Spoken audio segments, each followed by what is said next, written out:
Jail হত্যা দিবসে জাতীয় 4 নেতার প্রতি শ্রদ্ধা, সাম্প্রদায়িক শক্তিকে প্রতিহতের আহ্বান। পলাতক আসামিদের খুঁজে বের করে রায় কার্যকর বললেন স্বরাষ্ট্রমন্ত্রী। কুশীলবদের চিহ্নিত করতে কমিশন গঠনের দাবি।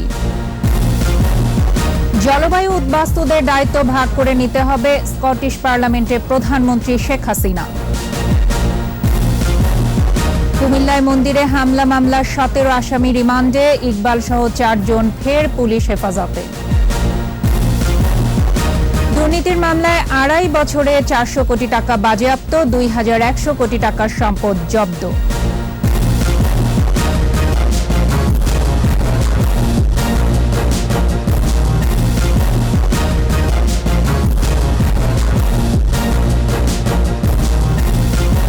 শুনছিলেন ফার্স্ট সিকিউরিটি ইসলামী ব্যাংক লিমিটেড সংবাদ শিরোনাম। সন্ধ্যা 7টার 21 সংবাদে প্রত্যেককে আমন্ত্রণ জানাচ্ছি। আমি ফারজানা আখি। দর্শক, 21 টেলিভিশনের সংবাদ একই সাথে সরাসরি দেখতে পাবেন আমাদের ফেসবুক পেজ www.facebook.com/2124 অনলাইনে। এছাড়া সংবাদে আরও থাকছে, কেরানীগঞ্জের কলাতিয়ায় মরুভূমির ক্যাকটাস, 600 প্রজাতির উদ্ভিদে অন্য এক ভুবন।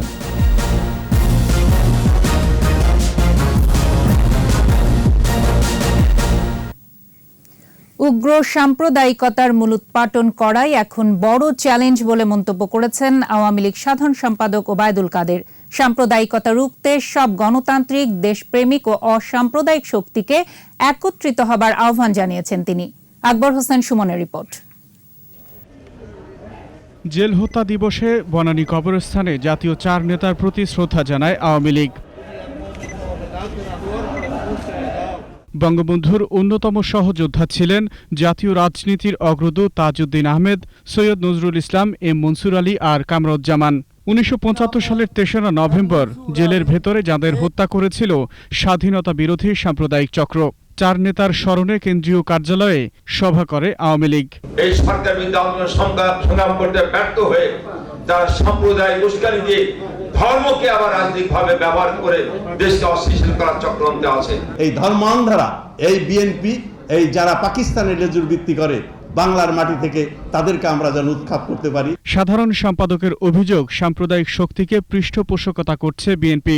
এই সাম্প্রদায়িক শক্তি বিশ্বস্ত নির্ভরযোগ্য ঠিকানা হচ্ছে বিএনপি। বিএনপির ছায়ার তলে আশ্রয় নিয়ে এরা আজকে আস্ফালন করছে, ধৃষ্টতা দেখাচ্ছে।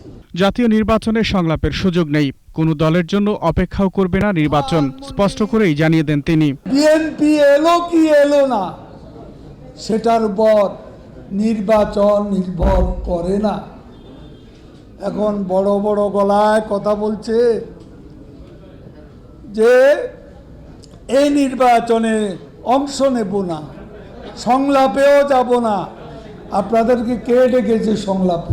কেন্দ্রীয় নেতাদের আহ্বান, শক্ত হাতে প্রতিহত করা হবে সাম্প্রদায়িক অশুভ শক্তি। আমরা পাশাপাশি খালি চিন্তা করি। আকবর হোসেন সুমন, 21 টেলিভিশন, ঢাকা। জাতীয় 4 নেতা হত্যা মামলার আসামিদের দেশে ফিরিয়ে এনে রায় কার্যকর করা হবে জানিয়েছেন স্বরাষ্ট্রমন্ত্রী আসাদুজ্জামান খান। সকালে ঢাকা কেন্দ্রীয় কারাগারে জাতীয় 4 নেতার প্রতিকৃতিতে শ্রদ্ধা নিবেদন শেষে একথা বলেন তিনি। এ সময় তাদের পরিবারের সদস্যরা বিচার বিভাগীয় কমিশন করে নেপথ্য কুশীলবদের খুঁজে বের করার দাবি জানান। বিস্তারিত আহমদ বাবু রিপোর্টে। 1975 সালের 15 আগস্ট জাতির পিতা বঙ্গবন্ধু শেখ মুজিবুর রহমানকে হত্যার পর 3রা নভেম্বর পরিকল্পিতভাবে ঢাকা কেন্দ্রীয় কারাগারে হত্যা করা হয় তার সহচর সৈয়দ নজরুল ইসলাম, তাজউদ্দিন আহমেদ, এম মনসুর আলী ও এইচ কামরুজ্জামানকে। জেল হত্যা দিবসে ঢাকা কেন্দ্রীয় কারাগারে জাতির পিতা ও জাতীয় 4 নেতার প্রতিকৃতিতে জানানো হয় শ্রদ্ধা। শ্রদ্ধা নিবেদনের সময় কান্নায় ভেঙে পড়েন জাতীয় 4 নেতার পরিবারের সদস্যরা। এ সময় 4 নেতা হত্যার নেপথ্য কুশলীদের উন্মোচনের তদন্ত কমিশন গঠনের দাবি জানান স্বজনরা। ইউনিভার্সিটির বই পুস্তকে যদি আমরা তাদের জীবনীটাকে সুন্দরভাবে তুলে ধরতে পারতাম, তাহলে আমি মনে করি, আমরা বিশ্বাস করি যে নতুন প্রজন্ম ইন্সপায়ার্ড হতো। তৎকালীন জেল হত্যা তদন্ত কমিশনের এটা পূর্ণাঙ্গ রিপোর্ট আমরা জানতে চাই এবং তৎকালীন জেল কর্তৃপক্ষ এই ব্যাপারে তাদের ভূমিকা আমাদের জানার প্রশ্ন। এটার পেছনে যারা কুশীলব তাদেরকে জানার জন্য যেন একটা স্বাধীন বিচার বিভাগীয় কমিশন গঠন করা হয়। এ সময় স্বরাষ্ট্রমন্ত্রী বলেন, জেল হত্যার পলাতক আসামিদেরও খুঁজে বের করে রায় কার্যকর করা হবে। বাংলাদেশে দুইটি ঘৃণতম হত্যাকাণ্ড ঘটেছে, একটা 15ই আগস্ট আর একটা 23 নভেম্বর। বঙ্গবন্ধু হত্যাকাণ্ডের বিচার হয়েছে, আংশিক বিচার রায় কার্যকর হয়েছে। এই জেল হত্যার এই রায় কার্যকরের জন্য আমরা সর্বাত্মক প্রচেষ্টা নিচ্ছি।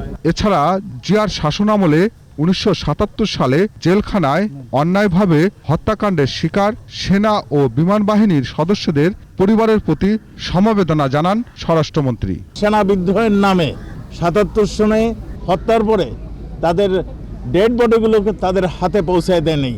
আমরা মনে করি এইগুলো তারা যে আপিল করেছে মহামান্য আদালত তার একটা সুষ্ঠু দিক নির্দেশনা দেবে। এ ঘটনার বিচারের আওতায় আনতে প্রয়োজনীয় পদক্ষেপ নেওয়ার আশ্বাসও দেন তিনি। আহমদ বাবু, 21 টেলিভিশন, ঢাকা। জলবায়ু উদ্বাস্তুদের দায়িত্ব বিশ্বকে ভাগ করে নেয়ার আহ্বান জানিয়েছেন প্রধানমন্ত্রী Sheikh Hasina.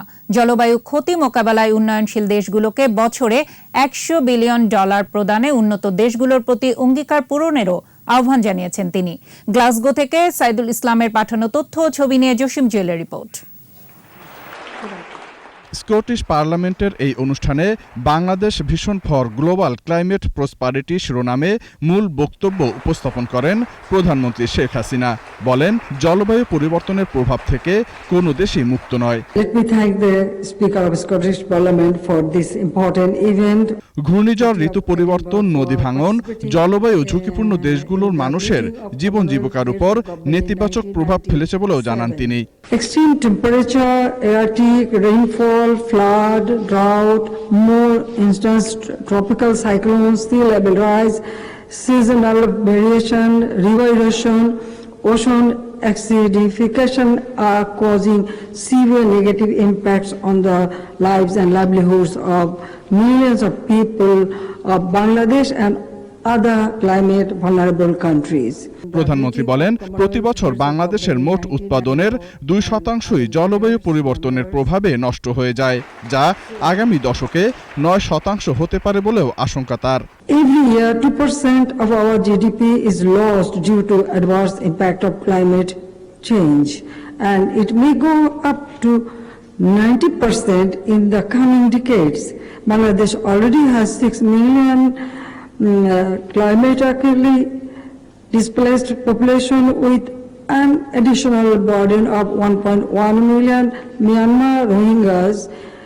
Additionally, the COVID-19 pandemic has created additional challenges to address. প্রধানমন্ত্রী জানান, জলবায়ু পরিবর্তনের প্রভাব মোকাবেলায় বাংলাদেশ নিজস্ব তহবিল থেকে $480 মিলিয়ন বিনিয়োগ সহ 800 প্রকল্প হাতে নিয়েছে। We are planting 30 million saplings across the country this year. Additionally, to reduce the risk of death from lightning strikes, the government has planted 5.4 million palm trees, further contributing to carbon sink. প্রধানমন্ত্রী আরও বলেন, বাংলাদেশে green house gas নির্গমন কমানোর পাশাপাশি সবুজ প্রযুক্তির ব্যবহার বাড়ানো হয়েছে। নবায়নযোগ্য জ্বালানির উৎপাদন এবং জলবায়ু সহনশীল উদ্যোগ বাস্তবায়নে জাতির পিতার নামে মুজিব জলবায়ু সমৃদ্ধি পরিকল্পনা চালু করার কথাও জানান প্রধানমন্ত্রী Sheikh Hasina. The country has taken several initiatives on renewable for reducing greenhouse gas emission as well as promoting green energy. Jasim Jewel, 21 television. এদিকে পররাষ্ট্র প্রতিমন্ত্রী শাহরিয়ার আলম ব্রিফিংয়ে জানিয়েছেন, যুক্তরাজ্যে প্রধানমন্ত্রী বরিস জনসনের সাথে প্রধানমন্ত্রী শেখ হাসিনার দ্বিপাক্ষিক বৈঠকে রোহিঙ্গা ইস্যু সহ দুই দেশের স্বার্থ সংশ্লিষ্ট বিভিন্ন বিষয়ে ফলপ্রসূ আলোচনা হয়েছে। বরিস জনসন মাননীয় প্রধানমন্ত্রীকে অভিনন্দন জানিয়েছেন সিভিএফ এর পজিটিভ লিডারশিপ রোলের জন্য, এবং তিনি বলেছেন যে বাংলাদেশ ভয়েস রেস করছে বলেই সিভিএফ এর নেতৃত্বে ভয়েসটা আজকে কপে স্কটল্যান্ডে এসে পৌঁছেছে, যেটা বাংলাদেশকে অনেক দূর নিয়ে যেতে সহায়তা করবে। সেই সাথে দ্বিপাক্ষিক সম্পর্কের ক্ষেত্রে বলেছেন যে বরিস জনসন বলেছেন যে হি ইজ এক্সাইটেড যে স্বাধীনতার পরে যখন রিকগনাইজ করে তারা তার 50 বছর পূর্তি সামনে বছর আমাদের যুক্তরাজ্যের সাথে সেটা জয়েন্টলি সেলিব্রেট করার কথা বলেছেন। সেই সাথে রোহিঙ্গা জনগোষ্ঠীকে আমরা যে আশ্রয় দিয়েছি তার জন্য অভিনন্দন জানিয়েছেন এবং সেই সাথে তিনি যখন পররাষ্ট্রমন্ত্রী ছিলেন সেই সফরকে তিনি স্মরণ করে বলেছেন যে তারা মায়ানমারে যা ঘটছে বা ঘটেছে এবং মায়ানমার গভর্নমেন্টের ইনঅ্যাকশনটা অ্যাকসেপ্টেবল না সেই কথাটা তিনি বলেছেন। COP26 সম্মেলন স্থলে আছেন আমাদের সহকর্মী সাইদুল ইসলাম, তিনি জানাচ্ছেন আরো খবর। আপনারা জানেন যে বিশ্ব জলবায়ু সম্মেলনে আছে কিন্তু চতুর্থ দিন চলমান। গত 3 দিনে কিন্তু বিশ্ব নেতারা বিভিন্ন ক্ষেত্রে একমত হতে পেরেছেন। বিশেষ করে বনায়ন উজাড় করার যে বিষয়টি সেই বিষয়টা কিন্তু গতকালকেই সিদ্ধান্ত হয়েছে যে 2030 সালের মধ্যে বনায়ন উজাড় করা যাবে না। বিশেষ করে ইন্দোনেশিয়া, মালয়েশিয়া বা ব্রাজিলের মতন দেশ যারা বেশিরভাগ বন উজাড় করে তারা যেন সেই জায়গা থেকে সরে আসে 2030 সালের মধ্যে, সেই কথা কিন্তু বিশ্ব নেতারা তাদেরকে জানিয়ে দিয়েছেন। আর গত রাতে আপনারা জানেন যে স্থানীয় সময় বাংলাদেশের প্রধানমন্ত্রী কিন্তু স্কটল্যান্ডের যে পার্লামেন্ট সেই পার্লামেন্টে প্রধানমন্ত্রী বক্তব্য দিয়েছেন। তিনি জানিয়েছেন বাংলাদেশ কিন্তু বিশেষ ক্ষেত্রে বিভিন্ন দিকে নারীর উন্নয়ন, অবকাঠামো উন্নয়ন, সামাজিক সূচক, শিক্ষা সূচক সহ বিভিন্ন ক্ষেত্রে বাংলাদেশ কিন্তু অনেক অগ্রগতি হয়েছে। সেটা কিন্তু বাংলাদেশের প্রধানমন্ত্রী ইতিমধ্যে স্কটল্যান্ডের পার্লামেন্টে বলেছেন। এছাড়া তিনি বলেছেন বিভিন্ন ক্ষেত্রে স্কটল্যান্ড এবং বাংলাদেশ যেন পরস্পর সহযোগিতা করতে পারে সেই আহ্বান তিনি জানিয়েছেন। সব মিলিয়ে চতুর্থ দিন কিন্তু বিশ্ব নেতাদের আর এক মিলন মেলায় এখানে চলছে। তবে কি সিদ্ধান্ত উপনীত হতে পারবেন সেই প্রশ্ন কিন্তু থেকে যায়। কুমিল্লায় পূজা মণ্ডপে কোরআন রাখার মামলায় ইকবাল হোসেন সহ 4 জনের আরও 3 দিন করে রিমান্ড মঞ্জুর করেছেন আদালত। এদিকে মন্দিরে হামলা মামলায় 17 আসামির 5 দিন করে রিমান্ড মঞ্জুর হয়েছে। কুমিল্লা প্রতিনিধি হুমায়ুন কবির রনির রিপোর্ট জানাচ্ছেন সমর ইসলাম। দ্বিতীয় দফা রিমান্ড শেষে দুপুরে ইকবাল সহ 4 জনকে কুমিল্লার সিনিয়র জুডিশিয়াল ম্যাজিস্ট্রেটের আদালতে হাজির করা হয়। পুলিশ আরও 5 দিনের রিমান্ড চাইলে আদালত 3 দিনের রিমান্ড মঞ্জুর করেন। প্রাপ্ত যে গুরুত্বপূর্ণ এবং স্পর্শকাতর তথ্যাদি পাওয়া গেছে এগুলো যাচাই বাছাইয়ের জন্য আরও অনেক সময় প্রয়োজন। যাচাই বাছাই শেষ হলে ফার্দার রিমান্ডের প্রয়োজন হলে তখন আমরা আবার রিমান্ড গ্রহণ করব। অন্য আসামিরা হলেন রেজাউল ইসলাম ইকরাম, মসজিদের সহকারী খাদেম ফয়সাল ও হুমায়ুন কবির সানাউল্লাহ। প্রথম দফায় 7 দিন শেষে 29 অক্টোবর দ্বিতীয় দফায় তাদের 5 দিনের রিমান্ডে নেওয়া হয়। এদিকে মন্দিরে হামলা মামলায় আদালতে 18 আসামিকে হাজির করে 7 দিনের রিমান্ড আবেদন করে পুলিশ। পরে বিচারক 17 আসামির 5 দিন করে রিমান্ড মঞ্জুর করেন। একজনের বয়স 18 না হওয়ায় তাকে নারী ও শিশু আদালতে পাঠানো হয়। 18 জনকে রিমান্ডের জন্য উপস্থাপন করা হয়েছিল, একজন শিশু ছিল রিমান্ডের জন্য উপস্থাপিত হয় নাই। 17 রিমান্ড শুনানি অনুষ্ঠিত হয়েছে, তার ভিতরে 17 5 দিনের পুলিশ রিমান্ড মঞ্জুর হয়েছে। গত 13 অক্টোবর নগরের নানোয়ার দিঘির পাড় পূজা মণ্ডপে কোরআন রাখার ঘটনায় কুমিল্লায় কয়েকটি পূজা মণ্ডপে হামলার ঘটনা ঘটে। এর জেরে দেশের আরও কিছু স্থানে সাম্প্রদায়িক সহিংসতা হয়। সমর ইসলাম, 21 টেলিভিশন।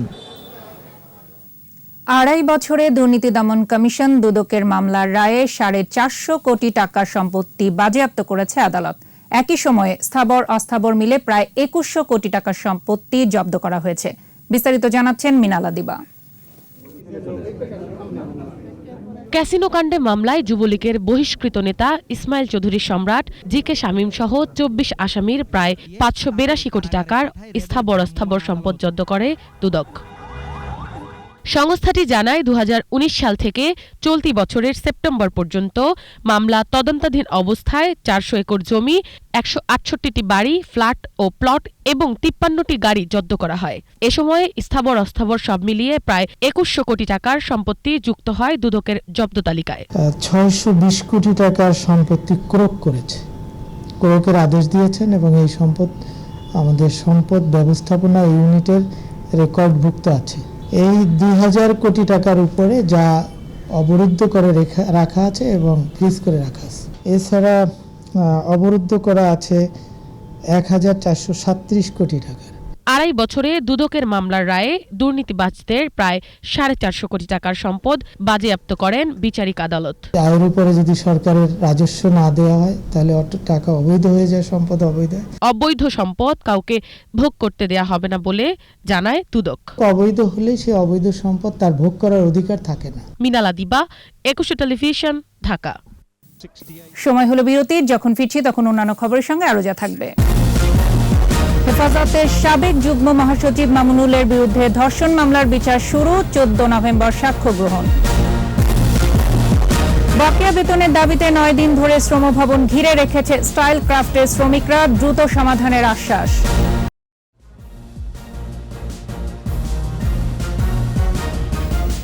দেখছেন সন্ধ্যা 7:21 সংবাদ।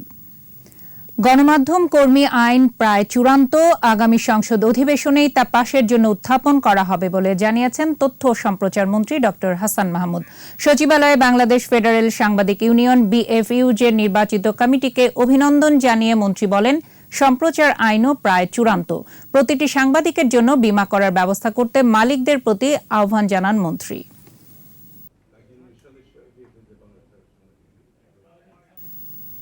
হেফাজতে ইসলামের সাবেক যুগ্ম মহাসচিব মামুনুল হকের বিরুদ্ধে ধর্ষণ মামলায় অভিযোগ গঠন করা হয়েছে আদালত, আর এর মধ্যে দিয়ে তার বিরুদ্ধে বিচার কাজ শুরু হলো। নারায়ণগঞ্জ জেলা ও দায়রা জজ আনিসুর রহমানের আদালত অভিযোগ গঠন করে 14 নভেম্বর সাক্ষ্য গ্রহণের দিন ধার্য করেছেন। অভিযোগ গঠনের সময় মামুনুল হক আদালতে উপস্থিত ছিলেন। কথিত দ্বিতীয় স্ত্রী জান্নাত আরা ঝর্ণা সোনারগাঁও থানায় মামুনুল হকের বিরুদ্ধে ধর্ষণের অভিযোগ এনে মামলাটি করেন। জান্নাত আরা এজাহারে অভিযোগ করেন, বিয়ের প্রলোভন দেখিয়ে এবং অসহায়ত্বের সুযোগ নিয়ে মামুনুল তার সঙ্গে শারীরিক সম্পর্ক করেছেন, কিন্তু বিয়ের কথা বললে সময়ক্ষেপণ করতে থাকেন।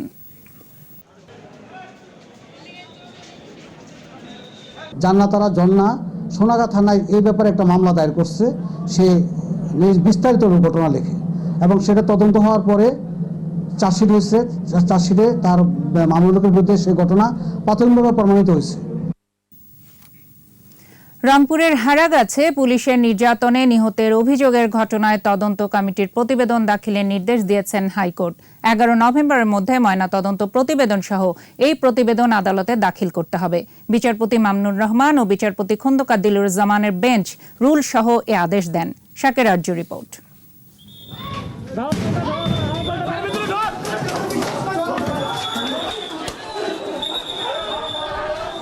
পহেলা নভেম্বর রংপুরে হারাগাছে অভিযান চালায় পুলিশ। এ সময় মাদকসেবী সন্দেহে তাজুলকে আটক করে। পরে ঘটনাস্থলেই তার মৃত্যু হয়। এতে বিক্ষুব্ধ হয়ে ওঠে এলাকাবাসী। এ ঘটনায় হাইকোর্ট রুলসহ আদেশ দেন। এতে তদন্ত প্রতিবেদন এবং ময়নাতদন্ত প্রতিবেদন 11 নভেম্বরের মধ্যে দিতে নির্দেশ দেন। পোস্টমর্টেম রিপোর্টের কপি, তাদের 4 সদস্য বিশিষ্ট যে কমিটি গঠন করা হয়েছে সেই কমিটির রিপোর্ট এবং একটি অপমৃত্যুর মামলা হয়েছে, সেই অপমৃত্যুর মামলার তথ্যসহ সমস্ত তথ্য আদালত মহামান্য আদালতকে আগামী 11 নভেম্বরের মধ্যে সরবরাহ করতে বলা হয়েছে। একই সঙ্গে এই বিষয়ে আদেশের জন্য 15 নভেম্বর দিন ধার্য রেখেছেন। বিষয়টি মূলত পোস্টমর্টম রিপোর্টের প্রেক্ষিতে জানা যাবে যে তার মৃত্যুর প্রকৃত কারণ কি, তার মাথায় আঘাতের চিহ্ন ছিল কিনা। সুরতাহাল যে রিপোর্টটি প্রিপেয়ার হয়েছে সেখানে কিন্তু এ ধরনের কোনো আঘাতের চিহ্ন ছিল না। প্রকাশিত প্রতিবেদন নজরে আনার পর মঙ্গলবার এ বিষয়ে হাইকোর্ট রাষ্ট্রপক্ষের আইন কর্মকর্তাকে সংশ্লিষ্ট পুলিশ কর্মকর্তার কাছ থেকে খোঁজ খবর নিয়ে হাইকোর্টকে জানানোর নির্দেশ দিয়েছিলেন। শাকের আরজু, 21 টেলিভিশন, ঢাকা। বকেয়া বেতন ভাতা পরিশোধের দাবিতে গাজীপুরের স্টাইল ক্রাফট নামে একটি পোশাক কারখানার 4000-এরও বেশি শ্রমিক টানা 9ম দিনের মতো শ্রম ভবন অবরোধ করে রেখেছে। শ্রমিকদের এই অসন্তোষ এবং অচলাবস্থার অবসানে দ্রুত ব্যবস্থা নেওয়ার আশ্বাস দিয়েছে শ্রম মন্ত্রণালয়। মাহমুদ হাসানের রিপোর্ট। শ্রম ভবনের সামনে এই অবস্থান গাজীপুরের স্টাইল ক্রাফট গার্মেন্টসের শ্রমিকদের। 9 মাসের বকেয়া বেতনের দাবিতে তাদের এই কর্মসূচি। এতটা সময় ধরে অবস্থান করলেও কোনো আশ্বাস না পাওয়ায় ক্ষোভ জানান তারা। আমাদের যারা স্টাফ লেভেলের কর্মচারী লেভেল আছে ওনারা 9 মাস ধরে বেতন পাইতেছে না। আর চাই না এই মালিকের এত মিথ্যা কথা আমরা শুনতে। আজকে 9 দিন যাবত এই জায়গা শুধু একবেলা খায়া এই জায়গায় আমরা মাটিতে শুয়ে আছি। আমাদের পাওনা না দেওয়া পর্যন্ত আমরা এখানে অবস্থান থাকবো। আমাদের দাবি হলো এই কারখানাটা খুলে দিবে আর আমাদের যত বকেয়া বেতন আছে ঈদ বোনাস সহকারে সমস্ত কিছু পরিশোধ করবে। শ্রমিকদের পাওনা মালিককেই মেটাতে হবে এবং দ্রুতই তা করা হবে বলে মন্ত্রণালয় থেকে জানানো হয়। ওরা কমিটমেন্ট ফেল করেছে, সেই জন্য এই অবস্থার সৃষ্টি হয়েছে। শ্রমিকদের বেতন দিতে হবে, মালিক পক্ষ ডোন্ট হ্যাভ এনি অল্টারনেট। সেই জন্য আমরা কালকেও বসেছি, আমরা বলছি 1 মাসের বেতন দিবেন, তারপরে বাকি বেতনগুলো স্টেপ বাই স্টেপ একটা প্ল্যান অনুযায়ী করবেন। অনেকগুলো ওয়ে বাতলিয়ে দিয়েছে, তো আশা করছি আমরা at the knock at the door আজকে এটা সমাধান হয়ে যেতে পারে। এরই মধ্যে স্টাইল ক্রাফটের মালিক পক্ষকে ডেকে এনে কথা বলা হয়েছে বলেও জানিয়েছে শ্রম মন্ত্রণালয়। মাহমুদ হাসান, 21 টেলিভিশন, ঢাকা। করোনা প্রসঙ্গ। করোনায় দেশে পরীক্ষার বিপরীতে দৈনিক সংক্রমণ হার আগের দিনের চেয়ে বেড়ে হয়েছে 1.31%। স্বাস্থ্য অধিদপ্তরের তথ্য বলছে 24 ঘন্টায় করোনায় 7 জনের মৃত্যু হয়েছে। মৃতের সংখ্যা বেড়ে 27,880। 833টি ল্যাবে 19,523 নমুনা পরীক্ষায় শনাক্ত 256। এ পর্যন্ত মোট শনাক্ত 15,70,238। নতুন 237 জন সহ সুস্থ হয়েছে 15,34,073। মৃত্যুহার 1.78%। জেল হত্যা দিবসে জাতির পিতা বঙ্গবন্ধু শেখ মুজিবের প্রতি শ্রদ্ধা জানিয়েছে আওয়ামী লীগ। ধানমন্ডির 32 নম্বরে জাতির জনকের প্রতিকৃতিতে শ্রদ্ধা নিবেদন শেষে তারা বলেন, জাতীয় 4 নেতাকে হত্যার মাধ্যমে জাতীয় অভিভাবক শূন্য করে সাম্প্রদায়িক ও প্রতিক্রিয়াশীল গোষ্ঠীর যে উত্থান ঘটেছিল, সেই অপশক্তি দেশকে শুধু পিছিয়েই নেয়নি, ধ্বংস করেছিল স্বাধীনতার চেতনাকে।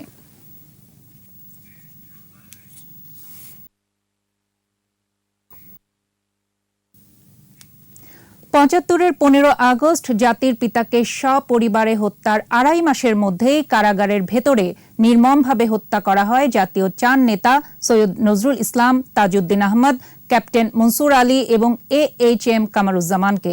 এরপরই উল্টো পথে যাত্রা শুরু করে মুক্তিযুদ্ধ অর্জিত বাংলাদেশ। দুঃসহ সেই স্মৃতি আজও বয়ে বেড়াচ্ছে বাংলাদেশ। প্রণব চক্রবর্তী রিপোর্ট।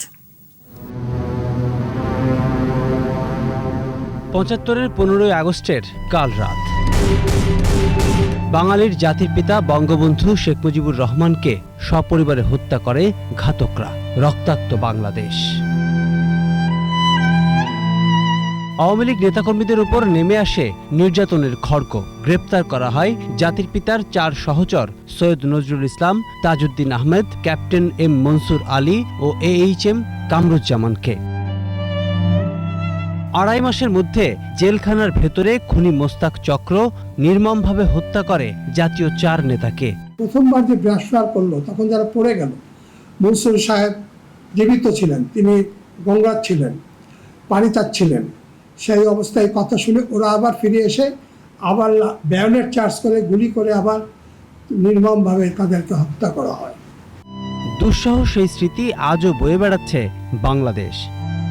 মানুষের উন্নয়ন, মানবিক উন্নয়নের দিকটা আমাদের আরো বেশি নজর দেওয়াটা খুব জরুরি। সুষম বাংলাদেশ চাই, যেখানে যুক্তি নির্ভর বাংলাদেশ চাই, যেখানে চিন্তার একটা গতি আছে এবং পৃথিবীটা যেই গতিতে যাচ্ছে আমরা সেই গতির সাথে তাল মিলাতে চাই।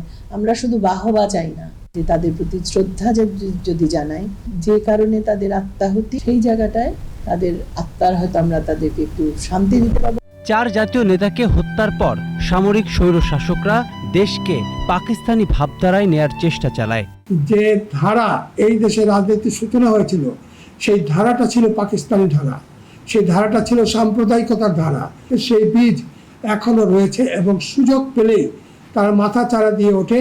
মন্ত্রিত্বের প্রস্তাব ফিরিয়ে দিয়ে বঙ্গবন্ধুর প্রতি জাতীয় 4 নেতার আনুগত্য রাজনীতির ইতিহাসে শিক্ষা হয়েই থাকবে। প্রণব চক্রবর্তী, 21 টেলিভিশন, ঢাকা।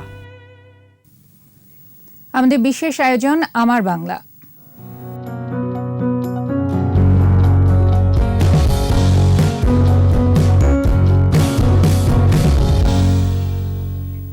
অসীম আকাশ ও নির্মল বাতাস অনুভবে পদ্মা তীরে ভিড় যেন চিরচেনা।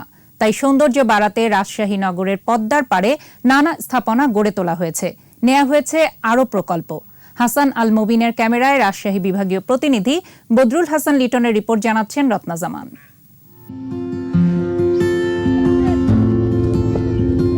রাজশাহী নগরের বুলনপুর থেকে বড়কুঠি ও পঞ্চবটি হয়ে সাতবাড়িয়া প্রায় 12 কিলোমিটার এলাকা জুড়ে পদ্মার পাড়। হিমালয়ের গঙ্গোত্রী হিমবাহ থেকে উৎপন্ন গঙ্গা বাংলাদেশের রাজশাহী জেলা দিয়ে প্রবেশ করে হয়েছে পদ্মা। গ্রীষ্ম, শীত, বর্ষা কিংবা শরৎ সব ঋতুতেই পদ্মা ঘিরে পর্যটকের আনাগোনা। গ্রীষ্মে শুকিয়ে বালুকাময়, আর বর্ষায় টইটম্বুর। সবসময় মানুষকে কাছে টানে পদ্মা। পদ্মার পাড়ের যে একটা উন্মুক্ত হাওয়া, মানে মানুষ প্রাণ খুলে নিঃশ্বাস নেওয়ার একটা যে জায়গা, এইটা আর হচ্ছে এখানে সবাই ফ্যামিলি নিয়ে বাচ্চা নিয়ে আসতে পারে। টিউবাতে ঘুরতে আসছি আজকে, অনেক ভালো লাগছে, আর আশেপাশের পরিবেশটাও অনেক সুন্দর। পদ্মা পাড়ে লালন শাহ পার্ক, গ্যালারিতে বসে অনায়াসে দেখা যায় নদীর অপরূপ রূপ। রয়েছে কয়েকশো খাবারের দোকান, ভ্রমণের জন্য নৌকা।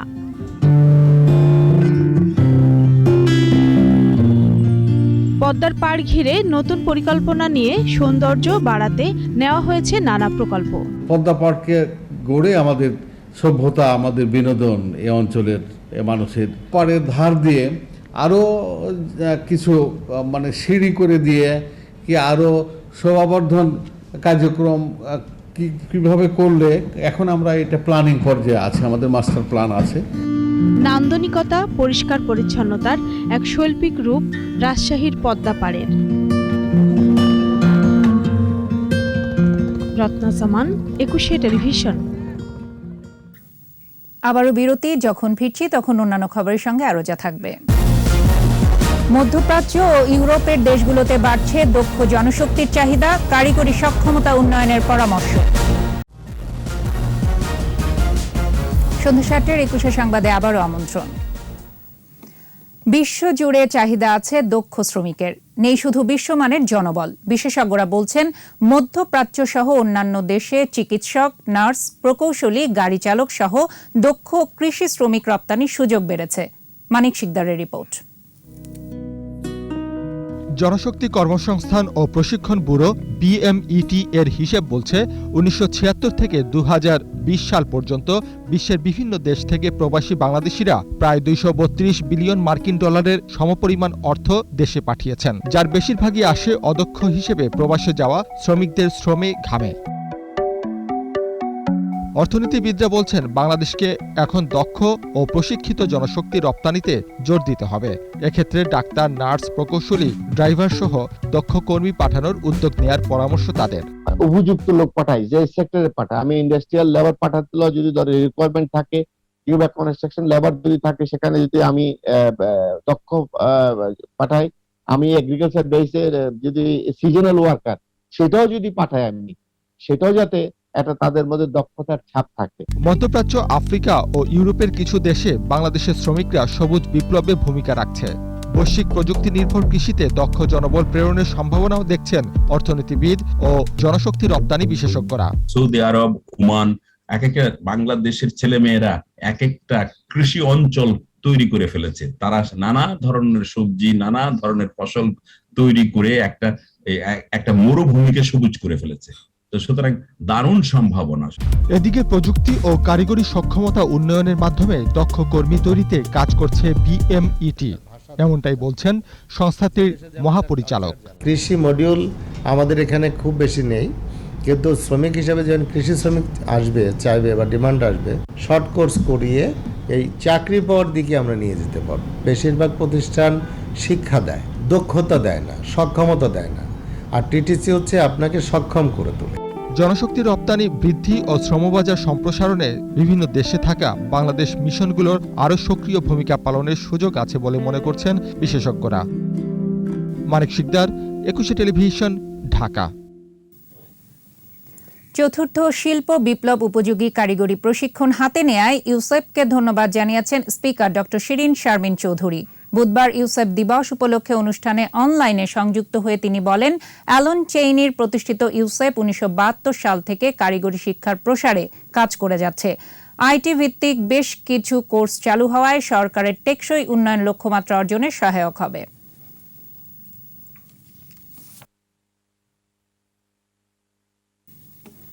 সোশ্যাল ইসলামী ব্যাংক লিমিটেড বাণিজ্য সংবাদ।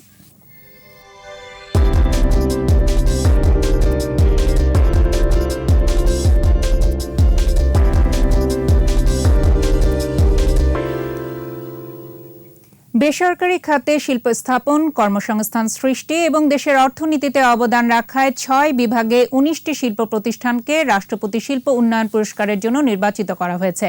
শিল্প ভবনের সংবাদ সম্মেলনে শিল্পমন্ত্রী নুরুল মজিদ হুমায়ুন বলেন, এই পুরস্কারের ফলে ব্যবসায়ীদের কাজের উৎসাহ আরও বাড়বে। মুক্তবাজারে পণ্যের গুণগত মানের দিকে খেয়াল রাখার আহ্বান জানান তিনি। বন্ধ চিনি কলগুলো শীঘ্রই চালু করার কথাও জানান মন্ত্রী। শেষ করব ক্যাকটাস বাগানের খবর দিয়ে। শুরুটা ভালোবাসা দিয়ে, পরিণতি বিশাল বাগানে। দুয়ে মিলে তা যেন ভালোবাসার অনবদ্য বাগান। বলছিলাম নান্দনিক এক ক্যাকটাস জগতের কথা। রাজধানীর অদূরে কেরানীগঞ্জের কলাতিয়া ঘুরে এসে বাকিটা জানাচ্ছেন মিনালা দিবা।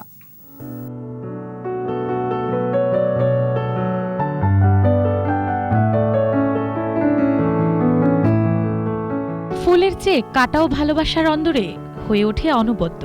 কলাতিয়ায় আমিনুলের যেন তাই হয়েছে। একটি দুটি করে সংগ্রহের পর ৬০০ প্রজাতির ক্যাকটাস ভরেছে বাগান।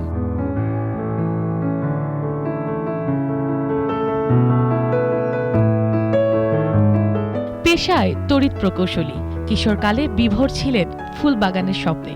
অতঃপর কাটায় আসক্ত হয়ে বাগান বিলাস রূপ নেয় মরুদ্যানের ক্যাকটাস ভুবনে। ক্যাকটাস আমার মূলত পেশা না, আমি এটা শখের বসে ক্যাকটাসটা সংগ্রহ করি। ভবিষ্যতে আশা আছে আরও 2 বছরের ভিতরে আমি 1000 প্রজাতির একটা বড় সংগ্রহশালা তৈরি করব। ডাল পাতা সবুজের সমারোহ নেই, এরপরও কাটায় ভরা গাছটির নান্দনিকতা হৃদয় কাড়ে নিসর্গপ্রেমী আমিনুলের।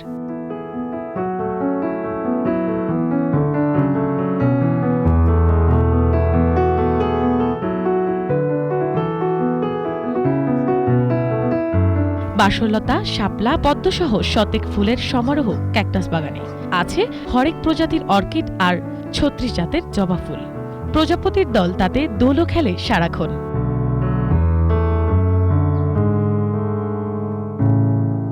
কি বাবা অনেকগুলো বিভিন্ন জায়গা থেকে এনে দিয়েছে, ওইখান থেকে শখটা আরো বড় হয়েছে। ওই বাবার দেখা দেখে আমারও ভালো লাগলো। এরপর থেকে বাবার বললাম যে আমিও এগুলো করতে চাই। ভাল লাগে যেখানে একটা বড় বাগান করব বাড়িটা, তখন থেকে আমার ইচ্ছে আর কি। আমার হাজবেন্ড বললো হ্যাঁ বাগান করার ইচ্ছা আমারও আছে, এখন তো ছোট বাগান বড় করে আরো করব। তো ধীরে ধীরে শুরু হইলো আর কি।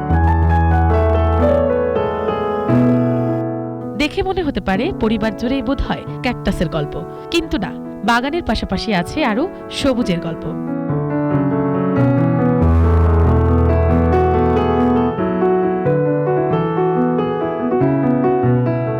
বড় ছেলে ও করছে, এর জন্য আমার তো মনের থেকে একটা দারুণ আগ্রহ।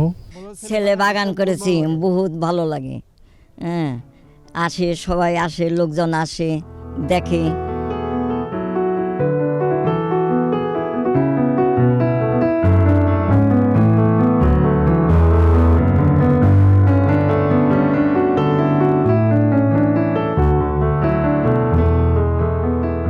ইচ্ছে থাকলেই যে সবকিছু সম্ভব, তার উদাহরণ এই পরিবারটি। নগর জীবনে ব্যস্ততা থাকবেই, তারপরও অবসরে একটু সময় করে যে কেউ গড়ে তুলতে পারে এরকম অসাধারণ সংগ্রহশালা। মানসিক স্বস্তি তো মিলবেই, পাশাপাশি বাড়বে বাড়তি আয়ের উৎস। মিনালা দিবা, একুশে টেলিভিশন, কেরানীগঞ্জ, ঢাকা। আর এরই সাথে শেষ করছি সন্ধ্যা 7টার 21 সংবাদ। তবে যাবার আগে ফার্স্ট সিকিউরিটি ইসলামী ব্যাংক লিমিটেড সংবাদ শিরোনামগুলো জানাচ্ছি আরও একবার। জেল হত্যা দিবসে জাতীয় 4 নেতার প্রতি শ্রদ্ধা, সাম্প্রদায়িক শক্তিকে প্রতিহতের আহ্বান। পলাতক আসামিদের খুঁজে বের করে রায় কার্যকর, বললেন স্বরাষ্ট্রমন্ত্রী। কুশীলবদের চিহ্নিত করতে কমিশন গঠনের দাবি। জলবায়ু উদ্বাস্তুদের দায়িত্ব ভাগ করে নিতে হবে, স্কটিশ পার্লামেন্টের প্রধানমন্ত্রী শেখ হাসিনা। কুমিল্লায় মন্দিরে হামলা মামলার 17 আসামি রিমান্ডে, ইকবাল সহ 4 জন ফের পুলিশ হেফাজতে।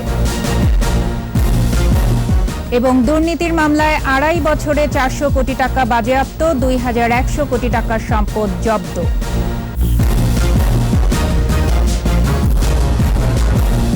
সর্বশেষ খবর জানতে ডায়াল করুন 2024 নম্বরে, আর ভিজিট করুন 21-tv.com এই ওয়েবসাইটে। এছাড়া ফেসবুকে লগ ইন করতে পারেন facebook.com/2124 অনলাইনে। পরবর্তী সংবাদ রাত 9টায় দেখার আমন্ত্রণ রইল। স্বাস্থ্যবিধি মেনে চলুন, সুস্থ থাকুন, 21-এর সাথেই থাকুন।